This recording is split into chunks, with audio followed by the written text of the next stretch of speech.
Oke, pada pertemuan sebelumnya kita sudah melakukan percobaan tentang sifat koligatif dari larutan elektrolit dan non-elektrolit.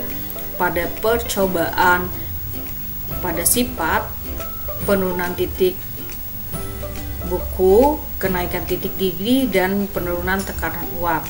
Nah, pada penurunan tekanan uap, anak-anak sudah melakukan percobaan terhadap dua hal. Yang pertama, pada menggunakan ada air biasa yang ditutup dengan menggunakan plastik. Ini ada air biasa, kemudian ada air plus garam, kemudian ada air plus gula. Berdasarkan hasil percobaan, ternyata yang paling banyak mengandung gelembung yang air garam. Yang ini sedikit, yang ini masih sedikit. Nah, embun yang dihasilkan itu sebenarnya bukan embun yang karena pengaruh dari penutupan tadi. Sebenarnya pada saat proses percobaan tadi, kemungkinan Anda memulainya pada saat udara yang panas.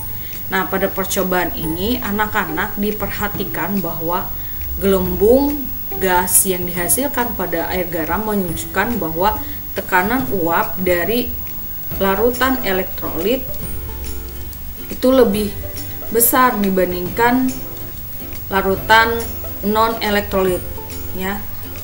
P-nya lebih besar dibandingkan dengan non elektrolit.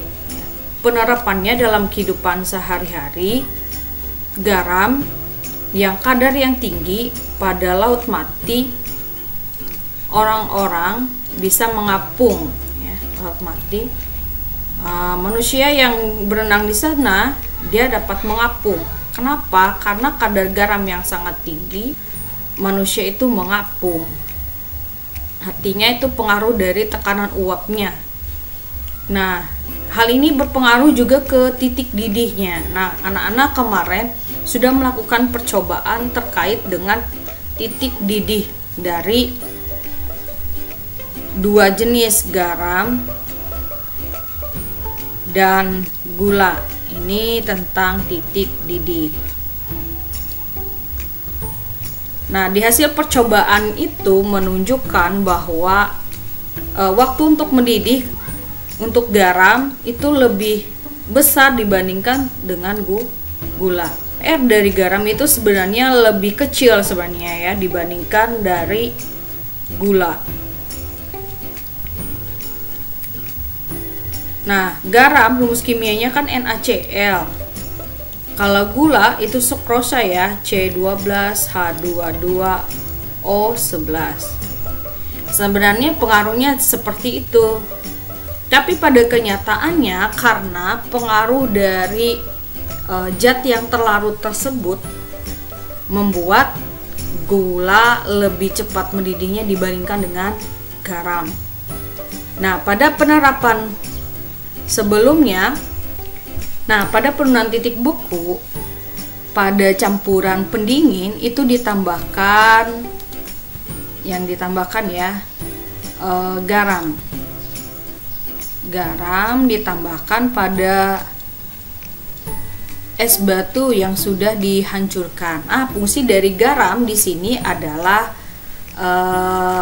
sebagai penurun untuk menurunkan titik beku dari es batu tadi. Nah, garam adalah satu jenis senyawa elektrolit.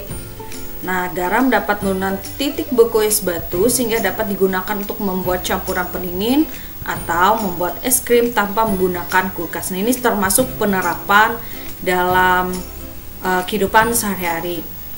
Nah, keadaan ini melibatkan prinsip termokimia dengan perpindahan kalor dari sistem ke lingkungan atau yang dinamakan reaksi eksoterm dan penurunan titik beku larutan. Garam dapur menurunkan titik beku air murni dan larutan. Titik beku larutan lebih rendah dari titik beku air murni. Yang bukan tadi yang kalau misalkan es batu kan dari air, ya, dibuat dari air murni. Kemudian titik beku larutan elektrolit lebih rendah dibandingkan larutan non-elektrolit. Buktinya di dalam yang lebih cepat membeku itu adalah campuran dari susu dengan air yang dibuat menjadi es krim tadi. Nah, penambahan garam akan mempengaruhi titik beku setiap larutan. Misalnya kalau kita melakukan percobaan nih, garam dengan gula. Kalau garam ditambahkan ke dalam air, kemudian garam ditambahkan ke dalam gula ditambahkan ke dalam air, maka titik beku kedua larutan tadi akan berbeda. Begitu. Nah, berikutnya kita akan membahas tentang pengaruh dari derajat ionisasi pada senyawa elektrolit dengan larutan non-elektrolit. Kita bedakan bagaimana titik didih yang lebih besar, titik beku yang lebih besar jika kita bandingkan dengan data hasil percobaan atau hasil perhitungan.